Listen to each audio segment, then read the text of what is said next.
A new development in the fight against coronavirus. There is a new variant on our radar. So we're joined back with Dr. Jeff Potoff from UW Health.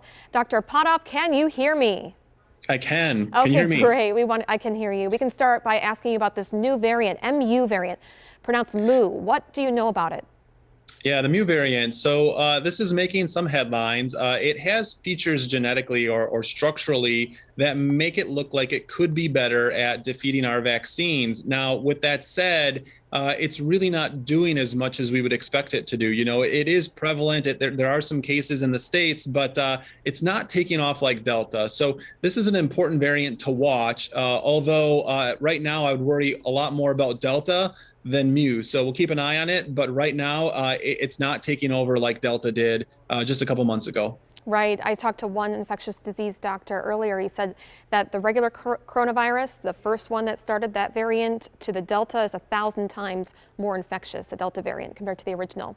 Now, Governor Tony Evers has extended his incentives to get people to get the vaccine. $100 if you get your first dose. Do you think that's a good way to help?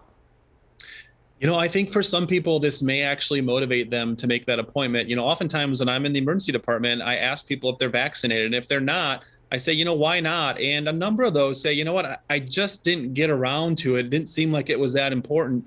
For those folks who aren't opposed to getting the vaccine, having that incentive dangling out there might just create the inertia that they need to get that vaccine scheduled.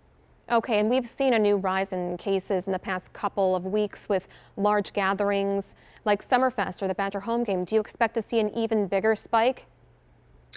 I do think we'll see cases coming out of, say, Badger home game or Summerfest. It's really hard to know how big of a spike that will be. You know, on the plus side, those events are outdoors. We know that's better. On the minus side, lots of times at those events, you're very close together, like shoulder to shoulder, yelling and screaming close together. And we have seen transmission happen in those scenarios before. So I think it'd be wishful thinking to say we won't see any cases come out of those events, but hard to know if it'll be a big spike or a little one.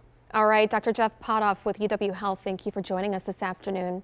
A reminder, you can find expanded coverage on the pandemic, including information on how to get vaccinated near you at tmj4.com/coronavirus.